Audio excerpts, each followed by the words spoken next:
اب میں یہ شخصیت کو دعوت دینے لگا ہوں، وہ کسی تعارف کی محتاج نہیں ہے، ایک جانی پہچانی شخصیت ہے۔ ان کا تعلق اس قافلہ حج کے ساتھ ہے جس کے بارے میں علامہ اقبال رحمۃ اللہ علیہ اپنے تخیل کا اظہار کرتے ہیں۔ یہ اس گلدستے کا پھول ہے جس کے بارے میں علامہ اقبال کہتے ہیں، محفل کونوں مقام میں سحر و شام پھرے۔ یہ پوری دنیا کے اندر، پورے پاکستان کے اندر اللہ اور اس کے رسول کا نام لے کے پھر رہے ہیں۔ انہی علماء کے بارے میں، علماء حق کے بارے میں علامہ اقبال رحمۃ اللہ علیہ کہتے ہیں، محفل کونوں مقام میں سحر و شام پھرے، میں اے توحید کو لے کر صفت جام پھرے، قوم دشت میں لے کر تیرا نام پھرے، اور معلوم ہے تجھ کو کبھی ناکام پھرے۔ دشت دشت ہے دریابی نہ چھوڑے ہم نے، بحر و ظلمات میں دوڑا دیے گھوڑے ہم نے، صفحہ ہستی سے ظلمت کو مٹایا ہم نے، روح انسانی کو غلامی سے چھڑایا ہم نے۔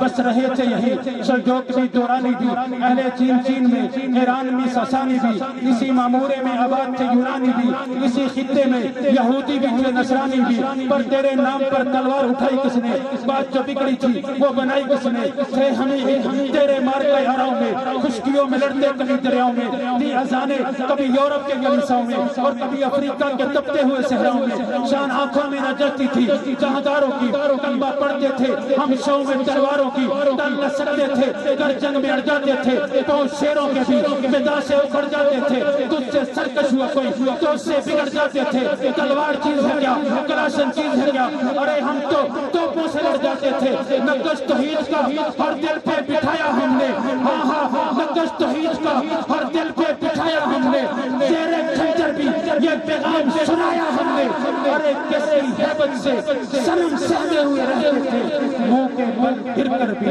تو اللہ احد کہتے تھے۔ ناروں کی گونج میں تشریف لاتے ہیں جناب حضرت مولانا شاہ نواز فاروق کی ساروں کی گونج میں استقبال کیجیے گا۔ نعرہ تکبیر، شان رسالت، شان صحابہ، مقام صحابہ، عظمت صحابہ، کردار صحابہ، تاج و تخت ختم نبوت، تاجدار ختم نبوت، عقیدہ حیات النبی، عقیدہ حیات النبی، شہزادہ اہل سنت حضرت مولانا شاہ نواز فاروق کی صاحب۔ الحمدللہ وکفا وسلام علی عباده الذین اصطفى۔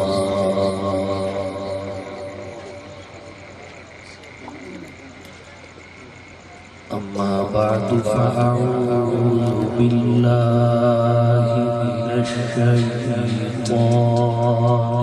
الرجیم،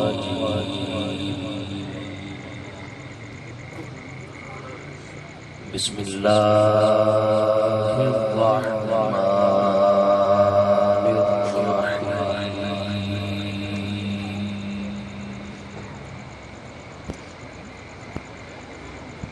إلا تنصروه فقد نصره الله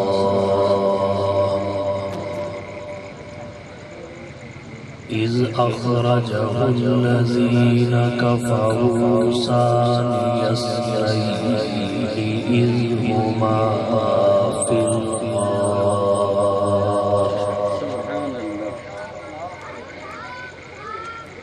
إذ يقول لصاحبه لا تحزن إن الله معنا فأنزل الله سكينته عليه وأيده بجنود لم تروها وجعل كلمة الذين كفروا السفلى وكلمة الله هي العليا والله عزيز حكيم۔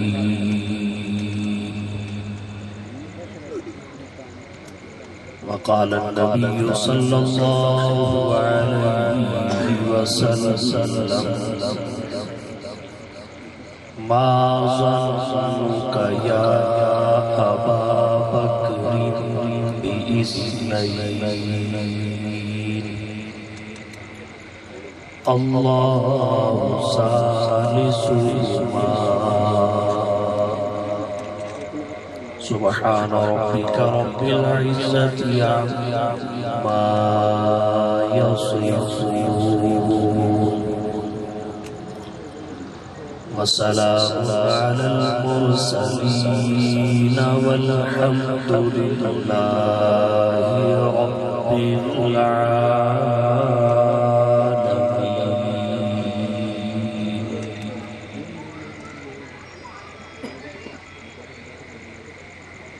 ارباب علم و دانش، اصحاب ذی شعور، احباب فکر و نظر، اہل خرد و عقل، معزز علماء کرام، سامعین عظام، آج کی اس پروقار تقریب کے پروقار انعقاد پر برادر عزیز، ہر دل عزیز حضرت قاری محمد حنیف ابراہیمی صاحب حفظہ اللہ تعالی کو تہہ دل سے مبارکباد پیش کرتا ہوں. اللہ تعالیٰ انہیں نیک مقاصد بھرپور کامیابیاں عطا فرمائے. اس علاقہ میں آتے ہی مسجد اور مدرسہ کا سنگ بنیاد اور اتنی بڑی رونق اور ہجوم کا اجتماع، یہ بہت بڑی جد و جہد ہے. اللہ تعالیٰ ان کے جمیع منصوبے آسان.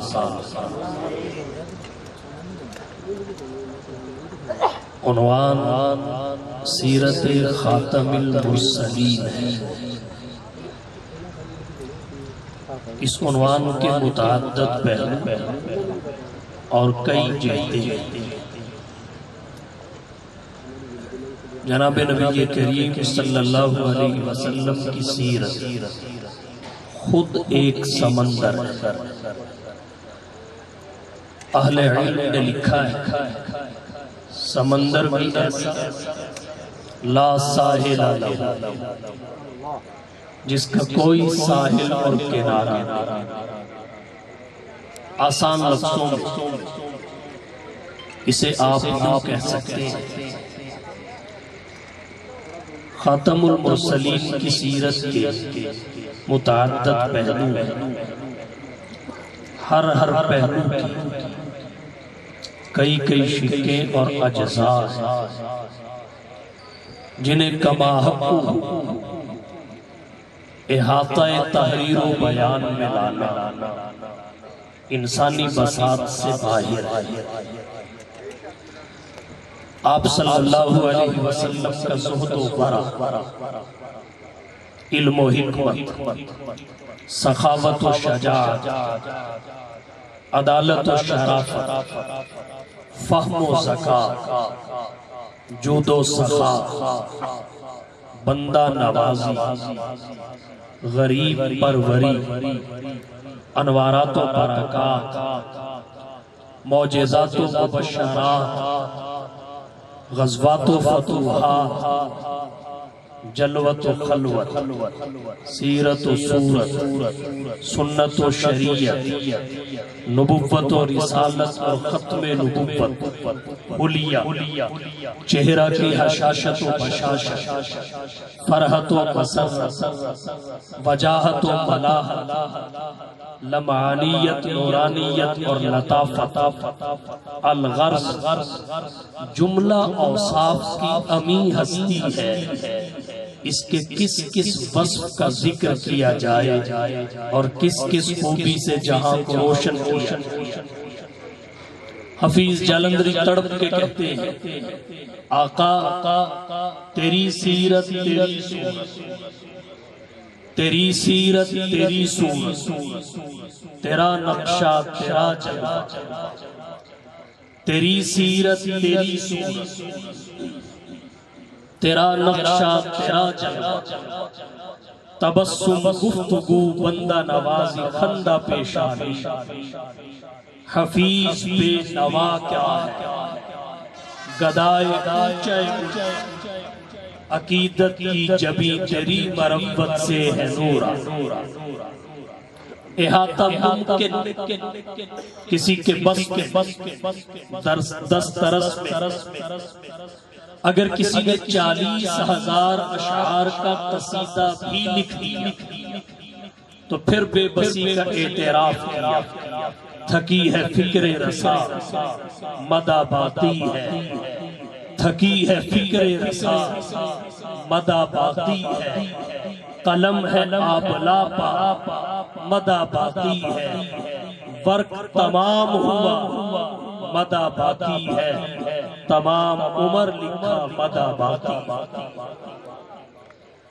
حسان بن ثابت رضی اللہ تعالی عنہ نے فرمایا ما ان مدحت محمدا بمقالتی، ما ان مدحت محمدا بمقالتی ولكن مدحت مقالتی بمحمدی۔ سیرت طیبہ کچھ حقیقت ذہنوں میں اتارنے کے اہل علم فرماتے ہیں اگر متعدد پہلو ان گنت اجزاء، البتہ 4 پہلو سب سے فائق بالا ہے، ان میں ایک آپ کی ولادت، ایک آپ کی رسالت، ایک آپ کی ہجرت، ایک آپ کی رحلت، 4 پہلو سیرت کے نمایاں، اور ان کے نمایاں اور فائق ہونے وجہ کیا ہے؟ ساؤنڈ والوں سے درخواست کروں گا اس پہ توجہ دیں، توجہ کی 4 پہلو نمایاں ہیں۔ نمبر 1 ولادت، نمبر 2 رسالت، نمبر 3 ہجرت، نمبر 4 رحلت۔ اور یہ کیوں فائق اور نمایاں اپنے فیضان کی وجہ، فیضان کی وجہ، ان کا فیضان بالا، ولادت کا فیضان رحمت، حضور کی ولادت ہوئی کائنات میں رحمت کے دروازے، نبوت و رسالت کا فیضان شریعت، حضور نے اعلان نبوت فرمایا، باب شریعت کھل گئی، آپ کی ہجرت کا فیضان مدینہ کی ریاست اور جہاد کی فرضیت، دشمنوں کو اینٹ کا جواب پتھر سے ملے، منظم منصوبہ بندی۔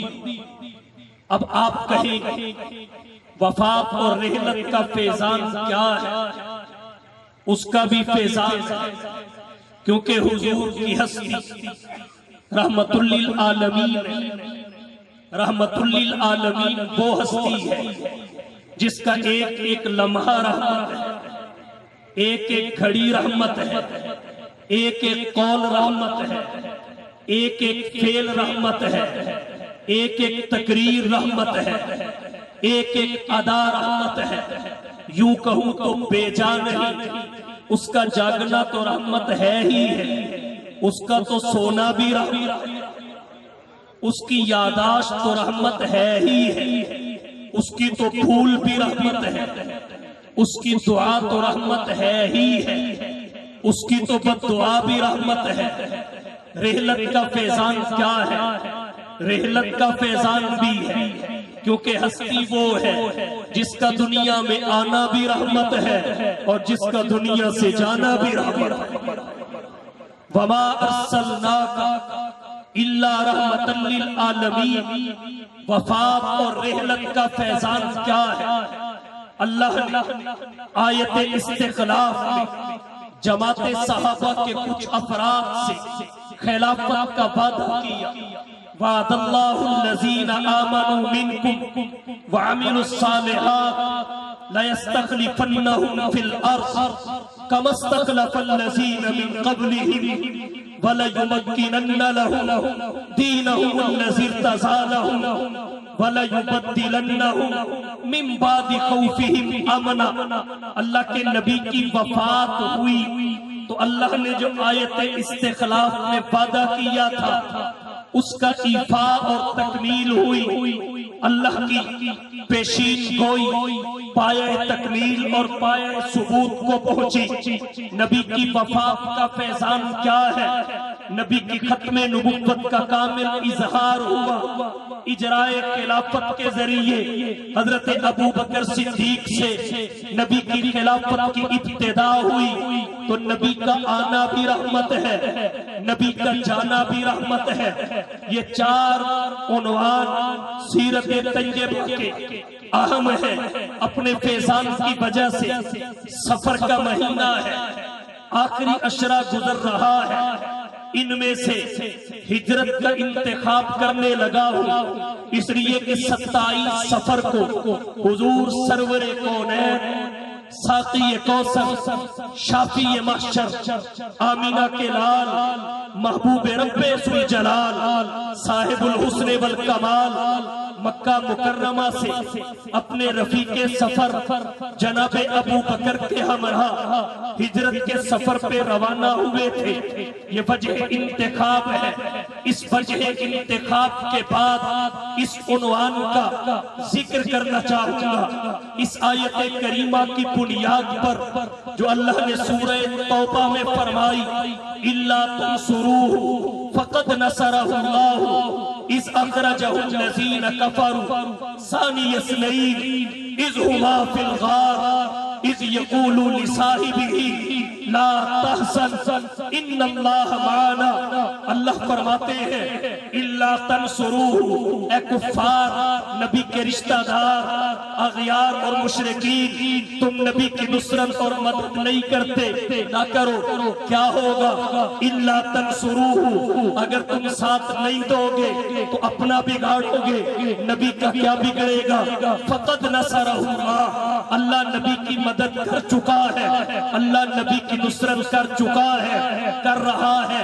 اللہ نبی کا ناصر ہے اور اللہ وہ ہے جو ابراہیم کو آتش نمرود سے بچا لیتا ہے، اللہ وہ ہے جو پتھر میں کیڑے کو رزق پہنچا دیتا ہے، اللہ وہ ہے جو چھری کے نیچے اسماعیل کو حیات دیتا ہے، اللہ وہ ہے جو نیل کی لہلہاتی موجوں سے ابراہیم کے حضرت موسیٰ کے تابوت کو بحفاظت منزل پہ پہنچا دیتا ہے، اللہ وہ ہے جو ہر ایک کی وقت آنے پہ حفاظت کرتا ہے۔ تو تمہاری نبی کو ضرورت بھی نہیں ہے، فقط نصرہ اللہ، اللہ نصرت فرما چکا ہے۔ اور اللہ نے محمد مصطفیٰ کی نصرت کیسے کی ہے؟ تفسیر حسن عسکری میں روایت آتی ہے، جب مصطفیٰ ہجرت پہ جانے لگے، جب حضور ہجرت کے سفر کی اجازت اللہ سے پا چکے تو اللہ نے جبرائیل کو پیغام دے کے بھیجا کہ جائیے میرے نبی سے کہہ دیجئے آپ کا ہجرت کا سفر تب تک شروع نہ ہوگا جب تک ابو بکر رفیق سفر نہ ہوگا۔ تفسیر حسن عسکری میں روایت ہے، ان اللہ امرک ان تستصحب ابا بکر، اے حبیب اللہ آپ کو حکم دیتے ہیں کہ آپ کا ہجرت کا سفر تب تک شروع نہ ہوگا جب تک ابو بکر رفیق سفر نہ ہوگا۔ اللہ نے نصرت کس طرح طرح کی نصرت کی ابتدا رفیق سفر سے ہوئی، نصرت کی ابتدا ابو بکر کے انتخاب سے ہوئی، نصرت کی ابتدا رفیق غار سے ہوئی۔ فقد نصرہ اللہ، کب؟ اس اخرجہ الذین کفروا، جس وقت کافروں نے مصطفیٰ کو گھر سے نکال دیا۔ یاد رکھیے کفر نے نبی کو گھر سے نکالا اور ابو بکر نے نکلے ہوئے نبی کو سنبھالا۔ کفر نے نکالا، صدیق اکبر نے سنبھالا۔ کافر نکال دیتے ہیں، صدیق اکبر سنبھال لیتے ہیں۔ الا تنصروه فقد نصرہ اللہ اذ اخرجہ الذین کفروا، جس وقت کافروں نے مصطفیٰ کو گھر سے نکالا اللہ نے مدد فرمائی، نصرت فرمائی۔ ابو بکر صدیق رضی اللہ تعالی عنہ کے ذریعے انتخاب پروردگار عالم نے کیا صدیق اکبر کا۔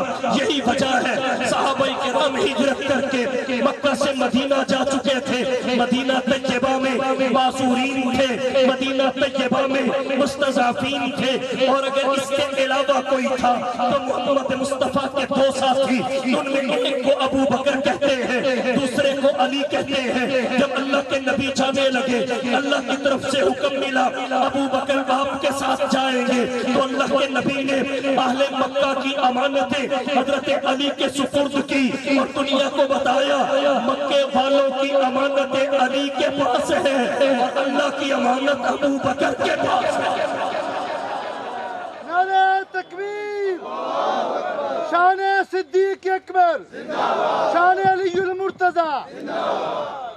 اس اخرجہ الذین کفروا، ڈیوٹیاں لگ گئی، حضرت علی کے سپرد کر دیا گیا اہل مکہ کی امانتوں کو، اور ابو بکر کے سپرد ہو گئی اللہ کی امانت۔ ایک بات اور عرض کرنا چاہوں گا، جب مصطفیٰ نکلنے لگے اپنی علی المرتضی رضی اللہ تعالی عنہ کی ڈیوٹی لگا کر نکلنے لگے، خواجہ محمد اسلام نے محبوب کے حسن و جمال کا منظر میں لکھا ہے، شیخ المحدثین والمفسرین حضرت مولانا ادریس صاحب کاندلوی رحمہ اللہ نے سیرت المصطفیٰ میں لکھا ہے، جاتے ہوئے آمینہ کے لال محبوب رب ذوالجلال صاحب الحسن والکمال نے حضرت علی کو بستر بھی دیا اور ان پر اوڑھنے کے لیے سبز چادر بھی عنایت کی۔ علی اس میں بستر پہ سو جاؤ، لوگوں کی امانتیں واپس کر کے میرے پاس چلے آنا، اور اوڑھنے کے لیے نبی نے سبز چادر دے دی۔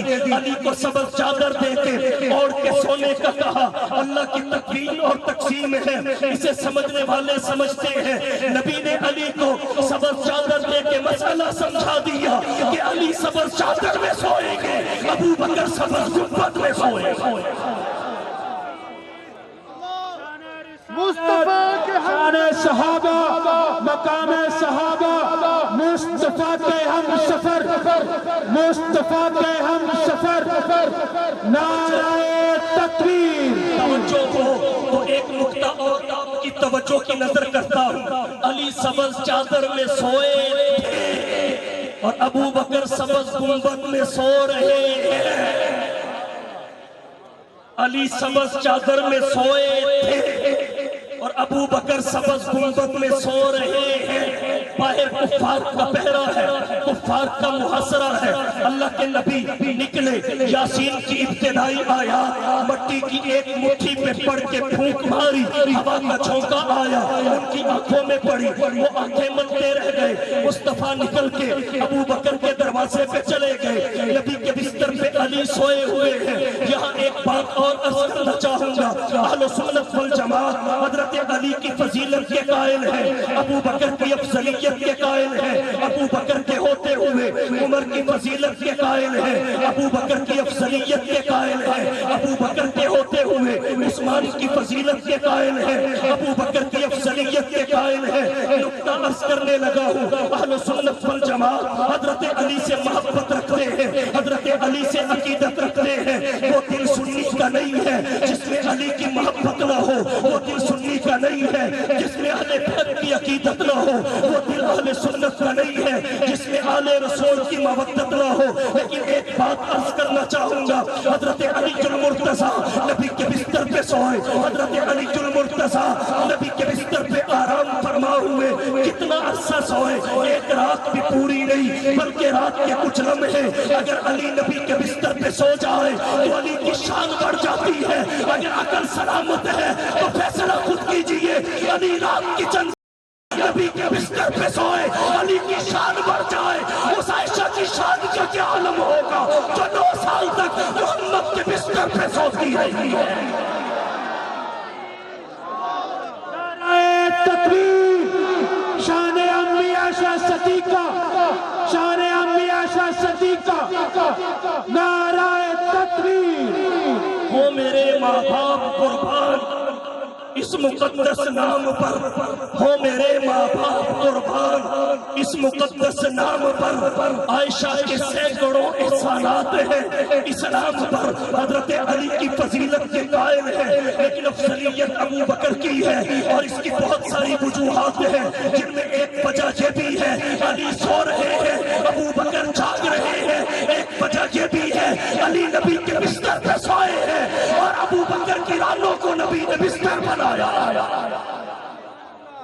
ابو بکر کی جھولی کو محمد نے بستر بنایا ہے، اس اخرجہ الذین کفروا جس وقت کافر نکال دیتے ہیں صدیق اکبر سنبھال لیتے ہیں، آمینہ کے لال محبوب رب ذوالجلال حضرت علی المرتضیٰ کو اپنے بستر پہ سلا کے وہاں سے نکلے تو سیدھے حضرت ابو بکر کے گھر پہ گئے، اور کیا کہیے جب نبی ابو بکر کے گھر گئے دروازے پہ دستک دی، اندر سے آواز آئی من دقل باب، باہر سے جواب گیا یا رسول اللہ انا رسول اللہ۔ معمولی ہستی وہ محمد آیا ہے، محمد مصطفیٰ کے واسطے کیا کیا سعادت ہے، محمد مصطفیٰ کے واسطے کیا کیا سعادت ہے، نبوت ہے، رسالت ہے، قیادت ہے، امامت ہے۔ ابو بکر تو بڑا سخی ہے، تیرے پاس بڑے آتے ہوں گے، لیکن آج وہ آیا ہے جس کے لیے اللہ نے جہاں بنایا ہے، آج وہ آیا ہے جس جیسا اللہ نے اور کہاں بنایا ہے۔ احسن منک لم تر قط عینی، احسن منک لم تر قط عینی، واجمل منک لم تلد النساء، خلقت مبرئا من كل عیب کأنک قد خلقت کما تشاء۔ اور کہتا ہوں اگر عشق بیدار ہے، اگر ذوق زندہ ہے تو ایک نکتہ دینا چاہوں گا، توجہ کیجئے۔ جب ابو بکر کا دروازہ نبی نے کھٹکھٹایا، حضرت ابو بکر نے پوچھا حضور نے فرمایا انا رسول اللہ۔ کیا مطلب؟ ترجمہ کر کے مطلب سمجھ۔ رسول عربی میں کہتے ہیں جو آیا نہ ہو بھیجا، جو آیا نہ ہو بھیجا۔ پوچھا من دقل باب، فرمایا انا رسول اللہ۔ ابو بکر آتا تو پہلے بھی تیری محبت، تیری محبت، لیکن آج آیا نہیں بھیجا گیا،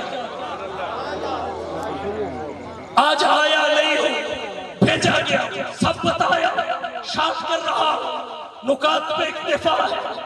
بلا کر ابو بکر کو ساتھ لیا، ہجرت کے سفر پہ چل پڑے، اب چلتے جا رہے ہیں، اونٹنیوں پہ سوار ہے۔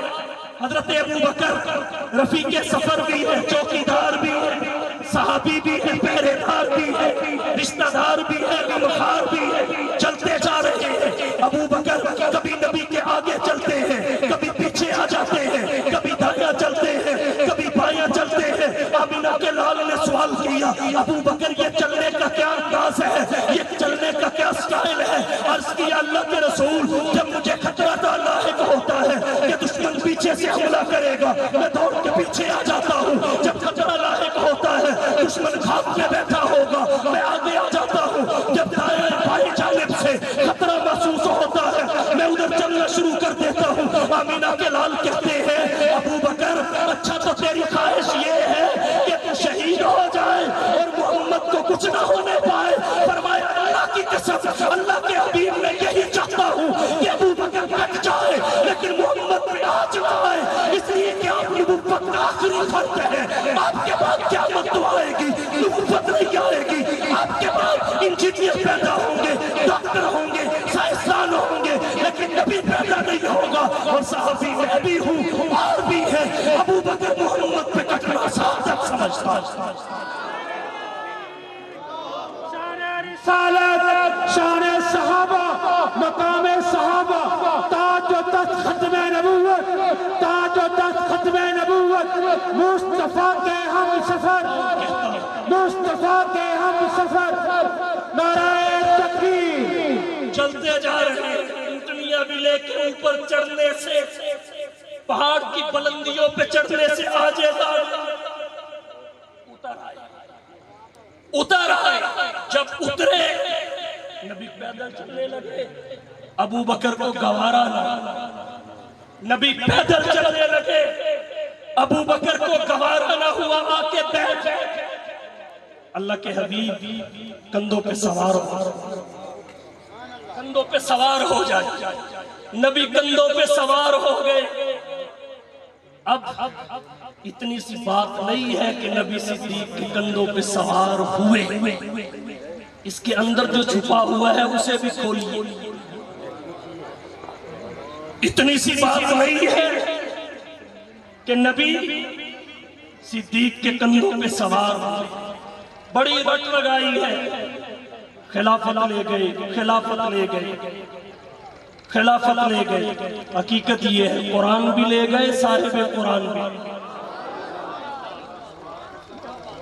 کندھوں پہ صاحب قرآن ہے اور سینے میں قرآن ہے، کندھوں پہ صاحب قرآن ہے اور صاحب قرآن کے سینے میں قرآن ہے، لے گئے۔ اور جب غار کے منہ پہ پہنچے، غار کے منہ پہ حضور نیچے ہوئے، جب لے کر چل رہے تھے، چل رہے تھے، اس وقت بھی اللہ نے بتایا کہ دیکھ لو جو دنیا میں بدن نبوت کو اٹھائے، نبی کی حیات میں بدن نبوت کو اٹھائے، بعد الوفات وہی مشن نبوت کو اٹھائے، وہی مشن نبوت کو اٹھائے گا۔ اٹھایا، اٹھایا ابو بکر نے، اور کافر بھی پریشان ہو گئے کہ پیچھے سے 2 کے قدم آ رہے ہیں، آگے ایک کہاں گیا؟ آسمان نے نگل لیا، آسمان نے اچک لیا، زمین نے نگل لیا، فضا میں اٹک لیا، دوسرا کہاں گیا؟ سمجھدار کافر نے کہا تھا یہاں ایک نے دوسروں کو کندھوں پہ اٹھا لیا۔ کندھے پہ اٹھانا ہی نہ دیکھو، جو راز اس میں چھپے ہوئے ہیں انہیں کھولو، کھولیں گے راز، راز کھولو۔ جب ابو بکر نے حضور کو کندھوں پہ اٹھایا، کندھوں پہ اٹھایا، تو نبی کے قدم سینہ صدیق سے رگڑ کھاتے ہوئے نیچے اترے، اور نبوت کے قدم جہاں رگڑ کھا لے وہاں بنجر زمین بھی ہو تو سمسم کا چشمہ نکال دیتی۔ حالانکہ نبی بچپن میں ہے، نبی بچپن میں ہے، لیکن جب اسماعیل کے قدم اس زمین میں رگڑے گئے، علامہ اقبال اور دیگر اہل علم نے اس پہ بڑا کچھ کہا۔ کسی نے کہا جہاں پہ ایڑیاں بچے نے رگڑی تھی پناہ جاری، جہاں پہ ایڑیاں بچے نے رگڑی تھی پناہ جاری، ہوا تھا چشمہ آب سد و شیری کا وہاں جاری۔ وہ اسماعیل نبی تھے، یہ محمد نبی ہے، وہ نبی تھے، یہ نبیوں کے نبی ہے، وہ رسول تھے، یہ رسولوں کے رسول ہیں، وہ پیغمبر تھے، یہ پیغمبروں کے پیغمبر ہیں۔ ان کی نبوت تو پھیلی ہے، ان کی نبوت ذاتی ہے۔ جب ان کے قدم سینے صدیق پہ رگڑے گئے تو اللہ نے صداقت کا وہ چشمہ جاری کیا جس کی لہر قیامت تک بڑھتی رہی۔ اور کہتا یہ تو بات قدموں کی ہے، ذرا ہاتھوں کی بھی دیکھیے۔ کسی کو جب آپ اپنے کندھوں پہ سوار کریں، اس کے قدم سینے سے نیچے اتر آتے ہیں اور ہاتھ دونوں سر پہ جم جاتے ہیں، دونوں ہاتھ سر پہ جم جاتے ہیں۔ صرف اٹھایا نہیں، اس اٹھانے میں جو راز ہے وہ بھی سمجھیے۔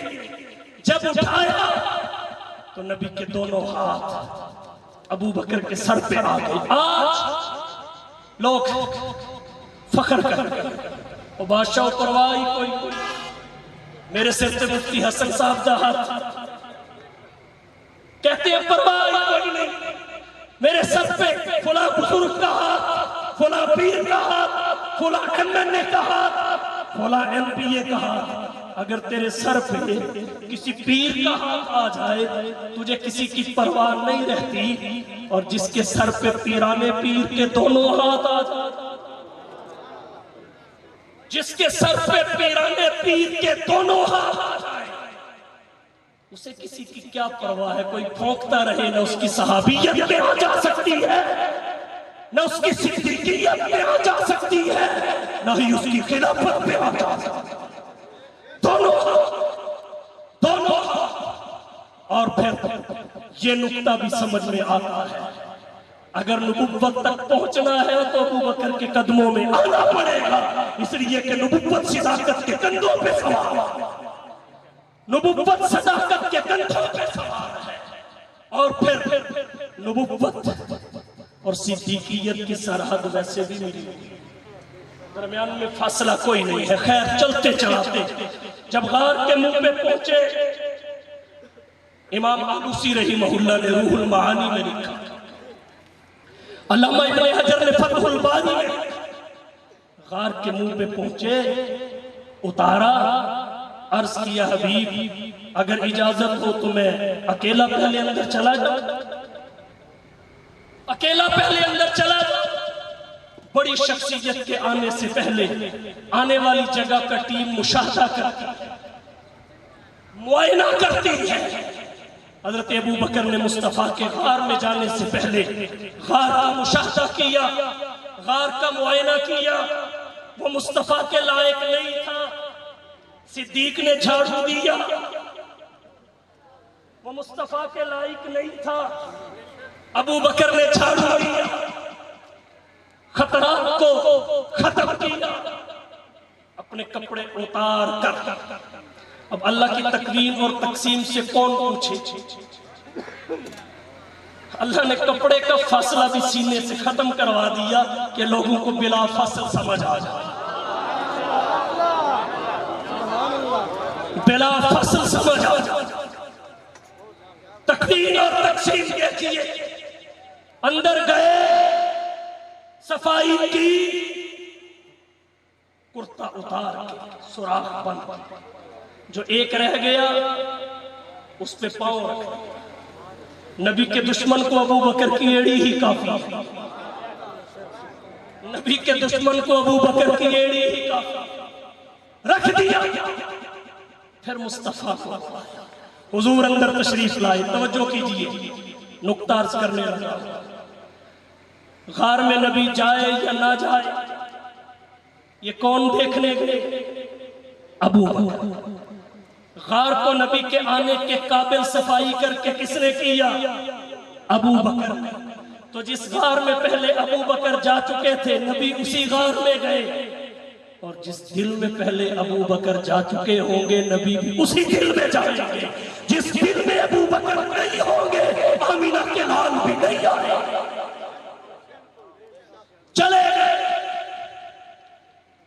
حضور صلی اللہ علیہ وسلم بڑے تھکے ہوئے تھے، حضرت ابو بکر نے جھولی کا بستر بنا، مصطفیٰ کو آرام کروایا، حضور سو گئے، حضور سو گئے، ابو بکر پہرا دے رہے، جاگ رہے۔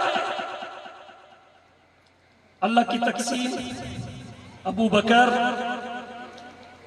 آج دشمن میرے ہیں، ابو بکر آج دشمن میرے، پہرا تو دے، کل تیرے ہوں گے پہرا میں، آج میرے پہرا تو دے، کل تیرے ہوں گے پہرا میں دوں گا۔ تو غار میں جاگ کر دے، میں روزے میں سلا کر، تو 3 دن دے، میں ہمیشہ ہمیشہ۔ جو رحمت روزے میں محمد پہ اترتی ہے ابو بکر و عمر پہ بھی اترتی ہے، جو برکت محمد صلی اللہ علیہ وسلم پہ اترتی ہے، شیخین کریمین پہ بھی اترتی ہے۔ نبی سو گئے، نبی سو گئے، اور ابو بکر دیدار کرنے، رخ مصطفیٰ کا اور یاد رکھیے نبی کا دیدار جیسے صدیق اور صدیقہ نے کیا ویسے کسی نے نہ کیا، جیسے صدیق اور صدیقہ نے کیا ویسے کسی نے نہ کیا۔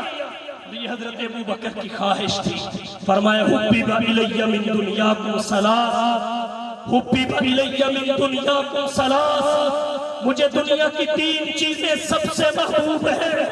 پہلی کون سی؟ النظر الی وجہ رسول اللہ، النظر الی وجہ، اللہ کے حبیب نظر میری ہو دیدار آپ کا ہو، نظر میری ہو دیدار رخ مصطفیٰ کا ہو۔ رخ مصطفیٰ ہے وہ آئینہ، رخ مصطفیٰ ہے وہ آئینہ، کہ ویسا دوسرا آئینہ نہ کسی کے پس میں خیال میں، نہ دکانے آئینہ احساس میں۔ ابو بکر نے ایسے دیکھا رخ مصطفیٰ کو جیسے کسی نے نہ دیکھا، اس چہرے کو جس کے بارے میں اغیار نے بھی کہا چہرہ ہے کہ انوار دو عالم کا صحیفہ، چہرہ ہے کہ انوار دو عالم کا صحیفہ، آنکھیں ہے کہ بحرین تقدس کے لگی، بلکہ ہے کہ قوسین شب قدر کھلی ہے، زلفیں ہے کہ واللیل کے بکھرے ہوئے سائے، یہ دانت ہے کہ شیرہ سے شبنم کے تراشے، جیسے یاقوت کی وادی میں مہکتے ہوئے ہیرے، اور باتیں ہے کہ دوبا کی چمکتی ہوئی کلیاں،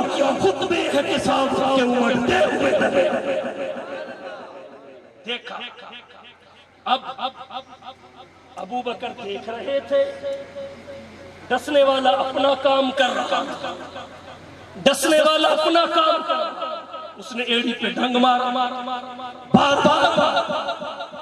اب اس بات کو آج کا انسان بھی سمجھتا، آج کا کہ سانپ ڈسے زہر پھیلتا ہے، زہر پھیل جائے انجام موت ہو۔ ابو بکر اس سے بے خبر تھے؟ ہرگز نہیں، پورے بے خبر تھے، تو پھر ایڑی ہٹاتے کیوں نہیں؟ وہ طے کر چکے تھے، فیصلہ کر چکے تھے، جان جاتی ہے بے شک جائے، لیکن محمد کے آرام میں کوئی خلل نہیں۔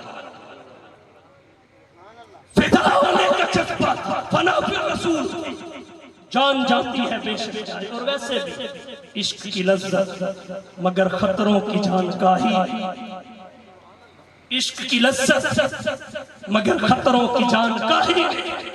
اور ویسے وہ درویش دربار شاہ رسول، وہ درویش دربار شاہ رسول، وہ تصویر ایقان صدیق اکبر، گلستان آقا نے سینچا ہے دیکھا، بہار گلستان صدیق اکبر، رسالت کی راہوں کا محفوظ ساتھی، محمد کے ارمان صدیق اکبر، محمد تو سلطان ہے سب انبیاء کے، صحابہ کے سلطان صدیق اکبر۔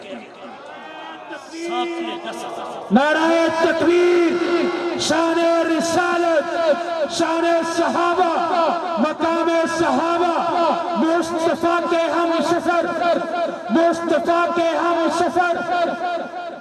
سانپ نے ڈسا، ایڑی نہیں ہلائی، ہٹانا تو دور کی بات، ایڑی نہیں ہلائی۔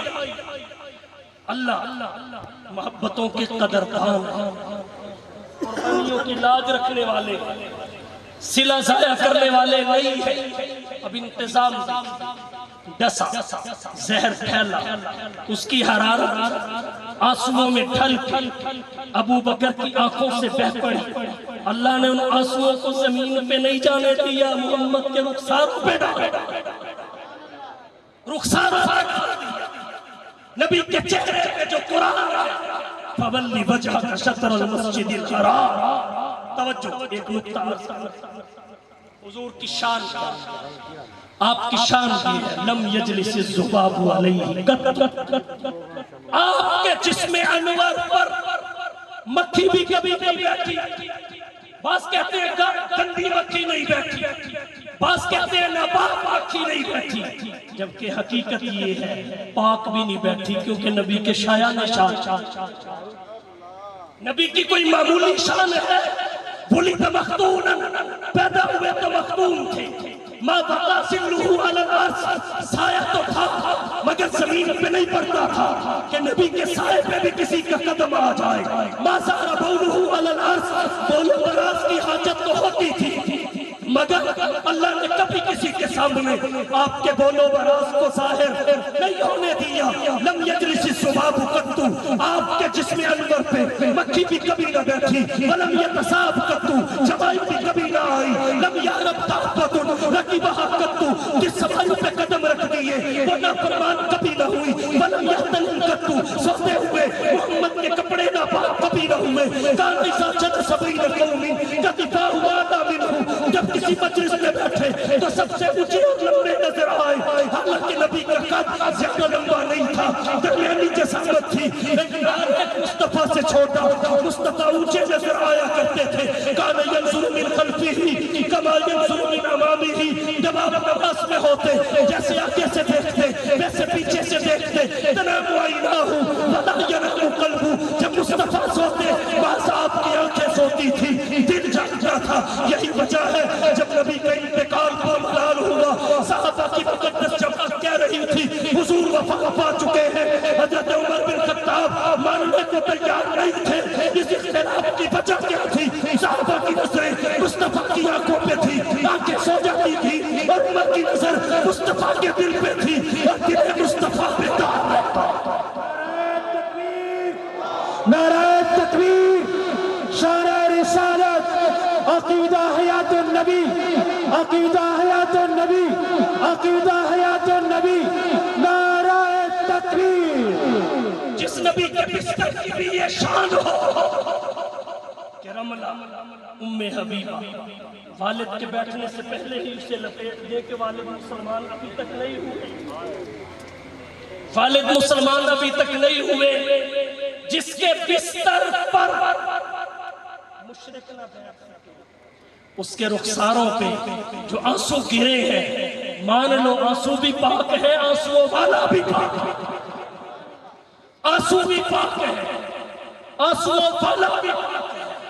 سلایا اپنی جھولی امیر شریعت سید عطا اللہ شاہ صاحب بخاری رحمت اللہ علیہ آج دنیا خطیبوں کی خطابت پہ ناز کرتی ہے. بخاری بر صغیر پاک و ہند کے وہ خطیب تھے جن پہ خطابت کا فن ناز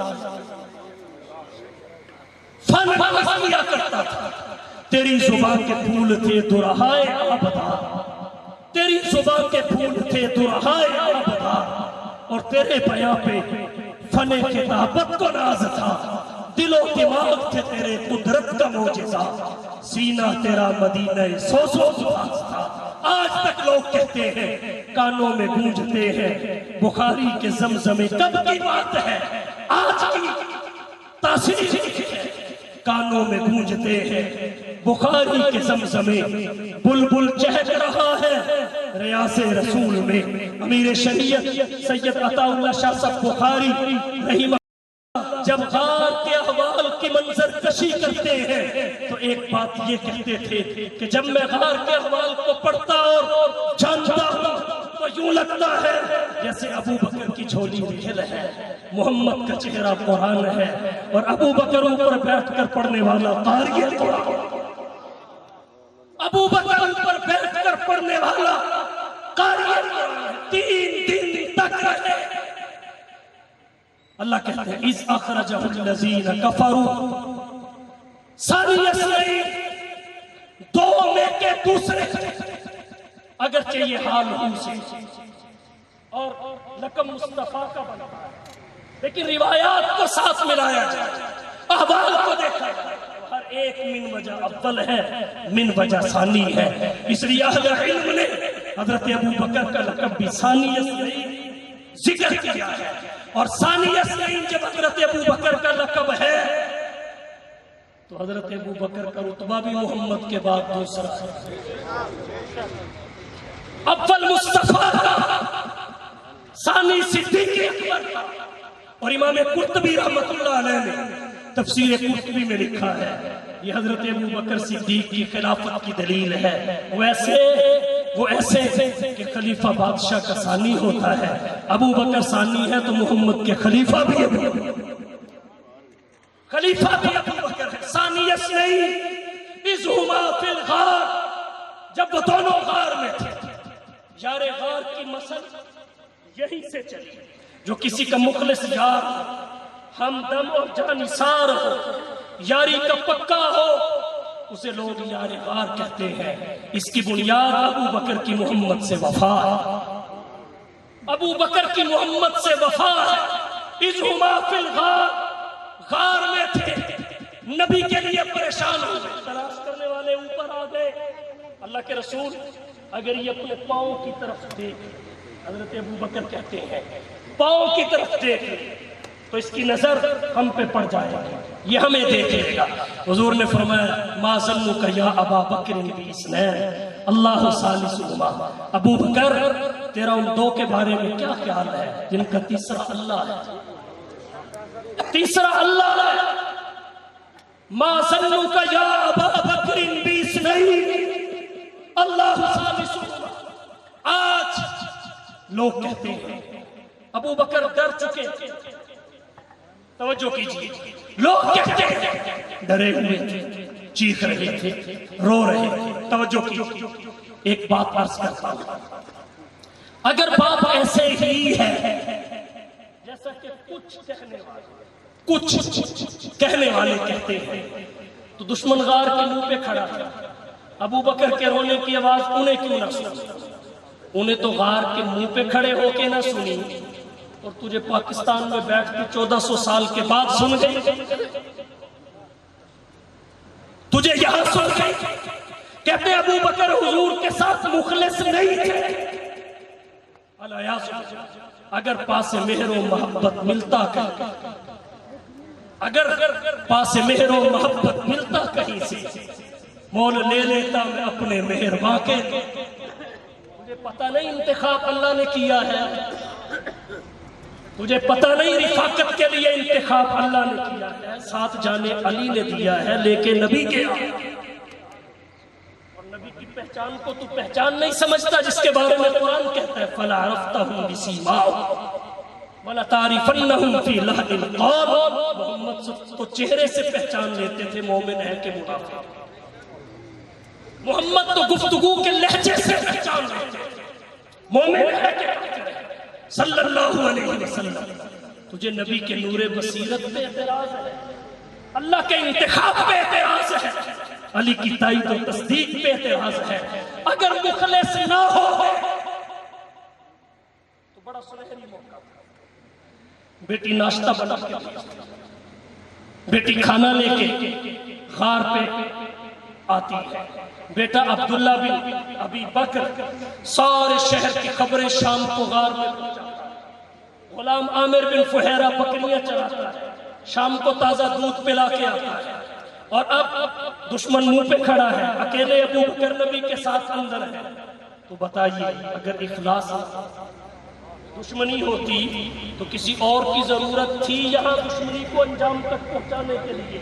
لیکن ابو بکر نبی کے لیے پریشان ہوئے تاکہ دنیا کو پتہ چل جائے یہ محبت اور اخلاص کی، یہ محبت ہے، اخلاص ہے. جی رو رہے تھے، ہاں پریشان ضرور تھے، خوف نہیں تھا، پریشان تھا. قرآن کہتا ہے اذ ہما فی الغار اذ یقول لصاحبہ. جب حضور اپنے صاحب کو کہہ رہے تھے، صاحب اور صحابی ہم مانا ہے. ابو بکر صدیق کی صحابیت قرآن کی نص سے ثابت ہے، اس لیے اس صحابیت کا منکر دائرہ اسلام سے خارج ہے، کیونکہ قرآن کی نص کے منکر کا یہی حکم ہے. اور صحابی کی شان ویسے بھی کم نہیں ہے جن کی صحابیت احادیث متواترہ سے ثابت ہے، خبر واحد سے ثابت ہے. فضیلت ان کی بھی یہ ہے کہ اللہ کی رضا کا سرٹیفکیٹ دنیا میں مل گیا. تجھے کیا پتا صحابی کی شان کیا ہے؟ یہودیوں کو کیا پتا صحابی کی شان کیا ہے؟ صحابی کی شان یہ ہے ہم نے بیعت کی ہے امتی کے ہاتھ، ہم نے بیعت کی ہے امتی کے ہاتھ، اور صحابہ نے بیعت کی ہے نبیوں کے نبی کے ہاتھ. صحابی کی شان کیا ہے نہیں پتا. محترم صحابی کی شان یہ ہے کہ ہم نماز پڑھتے ہیں غیر نبی کے پیچھے، صحابہ نے نماز پڑھی تھی نبیوں کے نبی کے پیچھے. ہمارا امام محلے کا امام، صحابہ کا امام، نبیوں کا امام. صحابی کی شان کیا ہے؟ صحابی کی شان یہ ہے، ہمارے ایمان کی بنیاد صحابہ کا، یاد رکھیں اگر صحابہ کا ایمان ثابت نہیں ہے تو پھر کسی کا بھی ثابت نہیں ہے، پھر خالی مومنین بھی نہیں لکھ سکتے، کرام تو بڑے دور ہیں۔ توجہ ہے، ہمارے ایمان کی بنیاد جن کے ایمان آئے انہیں صحابہ کہتے ہیں۔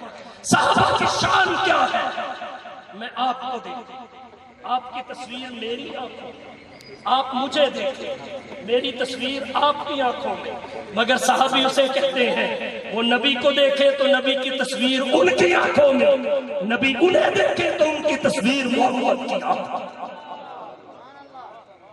نبی کی آنکھ فریم بن گئی جن کی تصویر کے لیے، اللہ نے تبھی فرمایا حبیب لا تعدوا عیناک عنہم ترید زینۃ الحیاۃ الدنیا ولا تطع من اغفلنا قلبہ عن ذکرنا واتبع ہواہ وکان امرہ فرطا۔ حبیب تیری نظر ان سے ہٹنی نہیں چاہیے، مصلحت دین کی بھی ہو، سنت کی بھی ہو، شریعت کی بھی ہو، لیکن عبداللہ بن ام مکتوم کی دل جوئی میں کبھی نہ آنی پائے نہیں یہ بات کہ یہ اسلام نہیں لائیں گے۔ قل الحق من ربکم، انہیں کہہ دیجئے حق تمہارے رب کی جانب سے ہے، فمن شاء فلیؤمن ومن شاء فلیکفر، جو ایمان لاتا ہے لائے، نہیں لاتا نہ لائے، باہر میں جائے۔ انا اعتدنا للظالمین نارا، لیکن صحابہ کرام کی دل جوئی میں کبھی نہیں آنی چاہیے۔ اللہ نے ایک نبینا صحابی کی دل جوئی پر پورے عالم کفر کے مستقبل کو قربان۔ یہ ہے صحابہ، کیا ہے صحابی کی شان؟ اذ یقول لصاحبہ، میں اور آپ اللہ کی رضا کے پیچھے، اللہ کی رضا ان کے دامن میں، ہم اللہ کی رضا کے پیچھے، اللہ کی رضا ان کے پیچھے۔ میں اور آپ جنت تلاش کریں، جنت صحابہ، میں اور آپ جنت تلاش کریں، جنت صحابہ تلاش کریں۔ اذ یقول لصاحبہ، صحابی کی شان کیا ہے؟ وہ شاگرد محمد کا، مرید محمد کا، وہ سپاہی محمد کا، رشتہ دار محمد کا، تربیت یافتہ محمد کا، تعلیم و تربیت کا شاہکار محمد کا، وہ نبی کی محنت کا ہے خلاصہ، وہ نبی کی محنت کا ہے خلاصہ، علم و عمل کے پیکر، صحبت و بڑا صرافہ، مشن کا جن کا دین مدی کا غلبہ، کتنے غیور اور جری تھے نبی کے صحابہ۔ صحابی کسے کہتے ہیں؟ صحابی وہ ہے جس کا پیغام ہوا پہنچائے، یا ساریت الجبل۔ صحابی تو وہ ہے جس کے رکے کو دیکھ کے خوشک سے شابت پڑے، صحابی تو وہ ہے جس کے کپڑے کو دیکھ کے آگ بجھ جائے، صحابی تو وہ ہے جس کے دورے سے زمین کا زلزلہ رک جائے، صحابی تو وہ ہے جس سے عرش کے فرشتوں کو حیا آئے، صحابی تو وہ ہے جو قبر کے قاموس نامی قلعے کا دروازہ پاؤں کی ٹھوکر سے اڑا دے، صحابی تو وہ ہے جس کی میت کی پہرے داری کے لیے شہر کی مکیاں آئے، جس کی میت کی حرمتی کا خدشہ پیدا ہو، زمین نگل جائے، صحابی تو وہ ہے جو چلتا زمین پہ ہو، قدموں کی آہٹ چلے سنا۔ شان رسالت، شان صحابہ، مقام صحابہ، عظمت صحابہ، اس یقین صحابہ۔ حضرت ابو بکر کو کہا جیسے قرآن کریم میں سب صحابہ کے اوصاف ہیں، نام اکیلے ایسے ہی صحابہ حضور کے سارے فضائل قرآن و سنت میں سب کے ہیں، لیکن صحابی قرآن میں فقط ابو بکر کو۔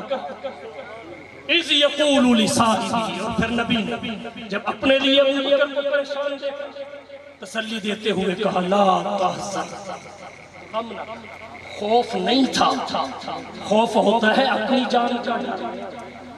اگر ایسا ہوتا قرآن لا تخف کہا، موسیٰ کو کہا ہاتھ میں کیا عصا ڈال دو، ڈال وہ ازدہا بن کے دوڑنے لگا۔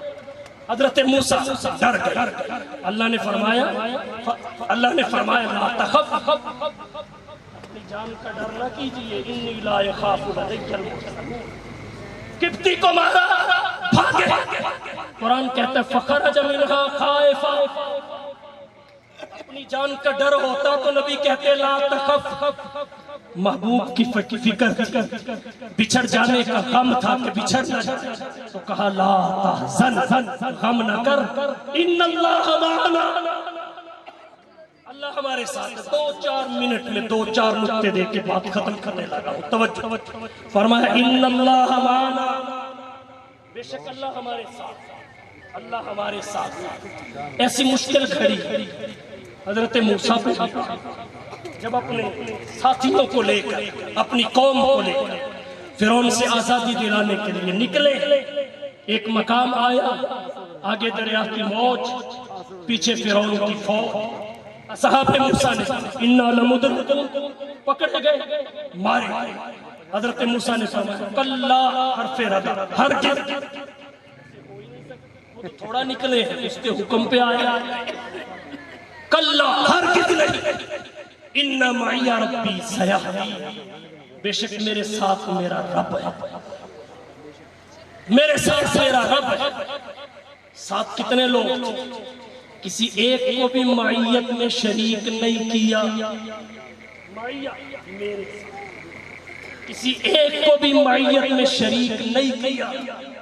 اور مصطفیٰ نے کیا فرمایا؟ ان اللہ معنا، میرے ساتھ نہیں ہمارے ساتھ، میرے ساتھ نہیں ہمارے ساتھ، ہمارے ساتھ۔ اور پھر جہاں معنا کے لفظ نے یہ بتایا کہ اللہ کی معیت خالی نبی کے لیے نہیں تھی، نبی و صدیق کے لیے، خالی نبی کے لیے نہیں تھی، نبی و صدیق کے لیے تھی۔ وہاں یہ بھی بتایا جیسی نبی کے لیے تھی ویسی ہی صدیق کے لیے، کیفیت میں بھی 19-20 کا فرق نہیں تھا، جیسی نبی کے لیے ویسی ہی صدیق کے لیے۔ اگر ایک جیسی نہ ہوتی تو فصاحت و بلاغت کا تقاضا یوں کہا جاتا ان اللہ معی و معک، بے شک اللہ میرے ساتھ بھی ہے تیرے ساتھ، لیکن جب فرمایا ان اللہ معنا تو پتہ چلا یہ دونوں رلے ملے ہیں، بٹے ہوئے نہیں ہیں، معیت بھی دونوں کے لیے اور ایک جیسی ہی دونوں۔ اور پھر یہ معیت ایسی عارضی بھی نہیں، دائمی، اور اس کی 2 دلیلیں ہیں۔ ایک تو جملہ اسمیہ ہے جو استمرار اور ہمیشگی پہ دلالت کرتا ہے، دوسری دلیل یہ ہے کہ یہ معیت اللہ نے کسی صفت کے ساتھ ذکر نہیں کی، دونوں کی ذات سے جوڑی، دونوں کی ذات سے۔ وگرنہ قرآن کہتا ہے ان اللہ مع المؤمنین، ان اللہ مع المتقین، ان اللہ مع المحسنین۔ تو جب تک ایمان، اتقان، احسان ہے تب تک معیت رحمان ہے۔ جو صفت کے ساتھ جڑی ہوئی ہو وہاں انفصال کا خدشہ ہے، صفت نہ رہے، معیت نہ رہے، لیکن نبی کی ذات رہے گی، اللہ کی معیت ساتھ رہے گی۔ پھر جب نبی کے ساتھ رہے گی تو جس کی معیت نبی نے اپنے ساتھ ذکر کی ہے، معی معا کا نہیں فرمایا، معنا کہا ہے، ہمیشہ اس کے بھی ساتھ۔ ان اللہ معنا۔ ایک نکتہ اور عرض کرتا ہوں، توجہ۔ حضرت موسیٰ نے جس معیت کا ذکر کیا، ان اللہ معنا نہیں کہا، ان معی ربی کا، رب، تو پتہ چلا ان کے ساتھ معیت ربانی تھی۔ اور حضور نے کیا فرمایا؟ ان اللہ معنا، ان اللہ معنا، اس میں اللہ ذکر کیا، هو علم لذات الواجب الوجود المستجمع لجمیع صفات الکمال۔ اللہ ذات کا اسم ذات ہے جس کو اسم اعظم کہتے ہیں، اور رب اس کا اسم صفاتی ہے۔ تو جو فرق اللہ کی ذات اور صفات میں ہے وہی معیت الہی اور معیت ربانی۔ ان اللہ معنا۔ اور پھر کس کس بات کا ذکر کیا جائے؟ سمیٹتا ہوں، مولانا تصور اقبال صاحب کے پاس 15 کو آؤں گا، کوشش کروں گا اگلی بار وہاں پہ ساتھ ملا کے آپ کی توجہ کی نظر کروں۔ بہرحال 3 دن کے بعد غار سے 3 دن کے بعد غار سے اللہ نے غار میں مدد فرمائی، فانزل اللہ سکینتہ علیہ، اپنی سکینہ کو اس پر نازل، معروف قول یہ ہے نبی پر، لیکن امام فخر الدین رازی تفسیر کبیر میں کہتے ہیں علیہ کی ضمیر صاحب کی طرف لوٹتی ہے کیونکہ وہ قریب ہے ابو بکر پر، اور ویسے بھی نبی تو پہلے ہی اطمینان میں تھے، نبی کی وجہ سے ابو بکر پریشان تھے تو سکینہ کا نزول بھی انہی پہ ہوا، فَأَنزَلَ اللَّهُ سَكِينَتَهُ عَلَيْهِ وَأَيَّدَهُ بِجُنُودٍ لَمْ تَرَوْهَا، اور ایسے لشکروں سے اللہ نے مدد کی جنہیں تم نہیں دیکھ سکے۔ وہ لشکر کیا ہے؟ فرشتوں کا پہرا تھا۔ اس سے پہلے اللہ کا انتظام کیا تھا؟ مکڑی نے جانا چل دیا، مستدرک حاکم میں ہے اور طبقات ابن سعد میں ہے، اللہ نے ایک درخت خار کے منہ کے اگا دیا، جنگلی کبوتر کے جوڑے نے آ کے اس میں انڈے دے دیے۔ اب اللہ کا پہرا ہے، خوف اندر جھانکنے کا ایسے ہی ہے جیسے صحابہ کہف کے غار میں تھا، لَوِ اطَّلَعْتَ عَلَيْهِمْ لَوَلَّيْتَ مِنْهُمْ فِرَارًا وَلَمُلِئْتَ مِنْهُمْ رُعْبًا، اندر کوئی نہ جھانک کے دیکھ سکا، باہر سے مڑ گئے۔ اللہ نے اس طرح حفاظت کی۔ اور ایک بات یہاں اور عرض کرنا چاہوں گا، نبی و صدیق کی حفاظت کا کام اللہ نے مکڑی سے لیا، نبی و صدیق کی حفاظت کا کام اللہ نے کبوتر اور کبوتری سے لیا۔ اللہ محتاج نہیں ہے کسی جماعت کا، اللہ محتاج نہیں ہے کسی تنظیم کا، اللہ محتاج نہیں ہے نبی و صدیق کے دفاع کے لیے کسی یونین اور فیڈریشن کا، اللہ محتاج نہیں ہے کسی قائد اور لیڈر کا، کسی کے دفاع صحابہ کے مشن پہ اگر کسی کو کام کرنے کی سعادت مل جائے وہ عبادت سمجھے، اس پہ اللہ کا شکر کرے، اسے اس طرح نہ سمجھے کہ میں کسی پہ احسان کر رہا ہوں۔ اللہ قادر ہے، وہ یہ کام مکڑی سے بھی دے لیتا ہے، کبوتر سے بھی دے لیتا ہے، کسی کا محتاج نہیں ہے، شکر کیا جائے۔ اللہ نے قبول اور پھر سب کو اپنی مرضی کے تابع بھی نہ کیا جائے۔ بہت ساری جہتیں ہیں، بہت سارے زاویے ہیں، بہت ساری ضرورتیں ہیں، اصحاب محمد کے دفاع کے بہت سارے تقاضے ہیں، تو اللہ نے کبوتری سے کام لے لیا، کبوتر سے لے لیا، مکڑی سے لے لیا، حفاظت سے نکالا بغیر اسباب۔ اللہ نے ہجرت کے سفر میں نبی کی حفاظت کی، دنیا کو بتا دیا تم کچھ بھی نہ کرو، اللہ تمہارا محتاج نہیں، یہ تو تمہیں نوازنے کے لیے اللہ نے۔ جو آخری بات کہتے ہیں جی ساری کائنات اللہ نے بنا، ساری تو اللہ اپنی مسجد خود نہیں بنا سکتے، ساری کائنات اللہ نے بنا دی، کن سے یہ بنا دیا وہ بنا دیا، ایک اپنا گھر اللہ نہیں بنا سکتا، کیوں نہیں بنایا؟ اس کے لیے انسان چندہ مانگتا ہے، اپیلیں کرتا ہے۔ بات دراصل یہ ہے اللہ بنانے کو کیا نہیں بنا سکتا، سب کچھ بنا سکتے ہیں، لیکن اگر اپنا گھر بھی اللہ بنا دیتے تجھے اور مجھے نوازنے کا کیا بہانہ ہے؟ کیا بہانہ ہے؟ یہ تو مجھے اور آپ کو نوازنے کے لیے اللہ نے کہا کہ تم میرا گھر بنا دو، کائنات میں نے تمہارے لیے بنا دیا، تم میرا گھر بنا دو، اس کائنات سے اگلی کائنات میں بھی تمہارا گھر میں بنا دوں، تم دنیا میں بناؤ میں جنت میں بناؤں، کمفحصی قطار، کنایا ہے چھوٹے پرندے کے گھونسلے کے برابر، چھوٹا سا مختصر سا بنا، کچا میں جنت میں بناؤں گا، پکا بناؤں گا، اتنا بڑا بناؤں گا کہ تم ابتدا سے اس کی انتہا نہیں دیکھ پاؤ، ابتدا سے انتہا نہیں دیکھ پاؤ، لیکن اس کے لیے شرط کیا ہے؟ من بنا للہ مسجد بن اللہ لہ بیتا فی الجنہ، اس میں جو توجہ کا مرکز ہے وہ ایک حرف ہے جو اس میں اللہ کے اوپر داخل ہے، للہ، اللہ خالص اللہ کو راضی کرنے کے لیے، فاسد مقاصد فاسد اغراض خالص اللہ کے لیے بنا دو، اللہ جنت میں تمہارا گھر بنا دیں گے۔ اور مسجد بنانے کا استحقاق کن کا ہے؟ توجہ آخری مسجد بنانے کا استحقاق کن کا ہے؟ اللہ قرآن میں کہتے ہیں انما یامر مساجد اللہ من آمن باللہ والیوم الآخر واقام الصلاۃ وآت الزکاۃ ولم یخش الا اللہ، ولم یخش الا اللہ، استحقاق کو 5 چیزوں میں محصور کر دیا۔ ایک اللہ پر ایمان، کیونکہ مسجد اللہ کی عبادت کی جگہ ہے، اگر اللہ پر ایمان ہی نہیں تو مسجد بنانے کا فائدہ کیا، وہ تو اللہ کی عبادت کی جگہ ہے۔ والیوم الآخر، آخرت پر ایمان، کیونکہ عبادت کا محرک آخرت پر ایمان، جب آخرت پر ایمان ہی نہیں تو عبادت کی جگہ کا کیا کرنا؟ عبادت کا باعث اور محرک ہے وَأَقَامَ الصَّلَاةَ، نماز کو قائم کرنا۔ یہ اس لیے کہ مسجد کی غرض نماز کی اقامت ہے، وَآتَ الزَّكَاةَ، زکوٰۃ کی ادائیگی۔ یہ اس لیے کہ مسجد پھونکوں سے نہیں بنتی، پیسوں سے بنتی۔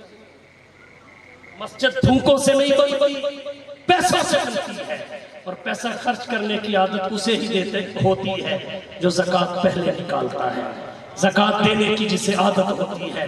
اور جب زکوٰۃ دینے کی عادت ہوگی تو زکوٰۃ لینے والے فقراء اور مساکین زیادہ مسجد و مدرسوں میں ملتے ہیں، اس کے لیے یہ بھی آسانی ہے۔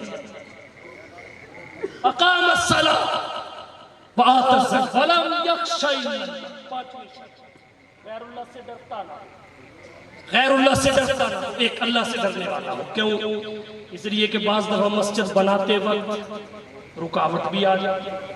یہاں تو اللہ کا شکر ہے ہم پاکستان میں رہتے ہیں، ہندوستان میں جاتے ہیں، اس وقت اگر کسی اور کا ڈر بھی ہو تو مسجد کی تعمیر پائے تکمیل کو نہیں پہنچتی۔ اس لیے فرمایا وَلَمْ يَخْشَ إِلَّا اللَّهِ۔ 5 استحقاقی امور کو ذکر کرنے کے بعد فرمایا فَعَسَىٰ أُولَٰئِكَ أَن يَكُونُوا مِنَ الْمُهْتَدِينَ۔ اللہ تعالیٰ قاری محمد حنیف صاحب دامت برکاتہم العالیہ کو اپنے مقاصد میں کامیاب فرمائی۔ انہوں نے رونق لگا دنیاوی اعتبار سے بھی، یہ سوسائٹی ترتیب دی، دینی اعتبار سے بھی، مسجد اور مدرسہ کی یاد رکھی، اور لوگوں کو آباد کرنے سے پہلے، خود آباد ہونے سے پہلے انہوں نے یہاں اللہ کے گھر کی تعمیر شروع کر دی۔ یہ اللہ کا گھر بنا رہے ہیں، اللہ آخرت میں تو بنائے گا ہی بنائے گا، دنیا میں بھی ان کا شاندار گھر بنائے گا۔ ہماری ان کے لیے دعا ہے اللہ انہیں رزق حلال اور طیب نصیب فرمائے، اور ہمیں دین کے ساتھ صالحانہ وابستگی نصیب فرمائے۔ وآخر دعوانا ان الحمدللہ۔